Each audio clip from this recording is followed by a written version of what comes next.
A report by PwC has revealed that taxpayers' trust in the South African Revenue Service has dipped, but more people appear to be pleased with the quality of service offered by SARS. According to the survey titled Taxing Times, a combined 53% of respondents agree on receiving quality service, a 14% improvement from last year. PwC's Elle-Sarah Rossato speaks to us about this. Thank you so much for your time, Elle-Sarah. Let's discuss and unpack this dip in trust for the South African Revenue Service. What is it attributed to? Thank you, Tumisang. I think it's a difficult question to be in the minds of the respondents, and we must just be clear that we tested corporate income tax, specifically respondents and their finance and tax teams, so confined to a very particular tax base. I think what we should just turn to, first of all, is to say that I think corporate income taxpayers are receiving more verifications across the corporate income tax space as well as the VAT space. So that could be aligned to why there's a dip in trust. Overall, our respondents also say that it's difficult to communicate with the revenue services. So our service delivery is not always what it should be. Contact centers are not working optimally, difficult to engage with them on online services. And then also a delay in, of course, finalizing corporate income tax audits. There has, however, been a slight increase in turnaround time on VAT refunds. Our respondents are saying that has increased with around about 4% year on year. So I think that is a positive sentiment, and I think if some of your viewers would be aware of the MTBPS that's indicated that SARS has paid out more than 212 billion rand of VAT refunds in the first half of this financial year. So that I think is a positive indicator. But the trust element is still waning, and I do think there's a lot of energy and time that still needs to be spent on increasing efficiencies at SARS.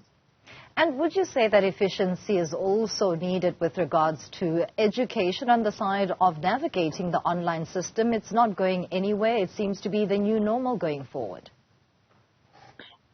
Agreed. I think there is a drive currently for recruitment, training and retaining, of course, of SARS staff. I think the first point of contact, as we spoke about in terms of contact center itself, needs radical improvement. But then also on the compliance audit space, the auditors that do the verifications of both CIT, corporate income tax, as well as VAT returns, that also needs some improvement and upskilling. We do know, of course, that SARS has put in a lot of time, energy and money into technology, artificial intelligence and machine learning. And there we have seen an uptake on the personal income tax space, where auto assessments have now been increased for the 2023 tax year to 2.7 million taxpayers. And I think that's a positive sentiment from SARS, where taxpayers literally need to do very little when being assessed, because SARS typically pulls in information from third party, pre-populates returns, so very little intervention needed from the man on the street to be assessed, and that ultimately all attributes to increased compliance levels and, of course, revenue collection for the South African Revenue Service. Now, some disputes have emerged with that automation of information that is acquired by SARS. With regards to disputes, has the report looked into the satisfaction levels of taxpayers on that front? It hasn't specifically looked at personal income tax. It's looked at corporate income tax and specifically focused on areas such as transfer pricing, which is a very, very particular area where it's mostly for multinationals that have inbound or outbound transactions. And there, unfortunately, we've seen still a very long delay on finalizations of these more complex audits of around about 12 months. On the more mundane or rudimentary corporate income tax finalization of audits, there is still a delay of at least between 3 to 6 months, and in some instances still between 6 and 12 months. So again, we said the verification auditors need to improve, but also still some emphasis to be done in terms of the audit space itself.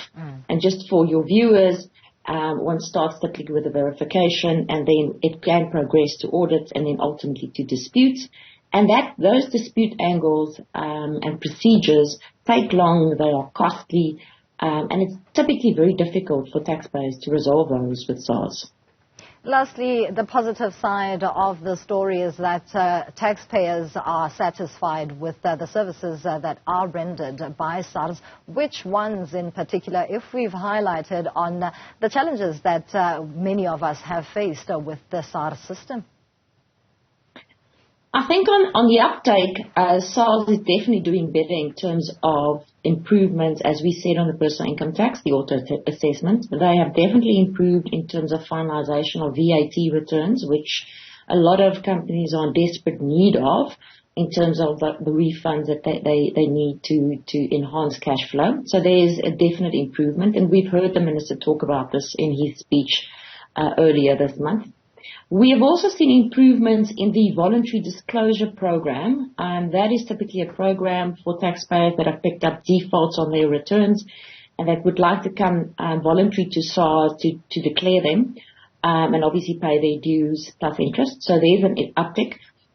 And I think ultimately, despite everything we've spoken around in terms of not great communication, perhaps not finalization of audits, and of course progress letters not being sent out timeously and with the necessary content, interesting, there has still been an uptick in terms of trust in revenue.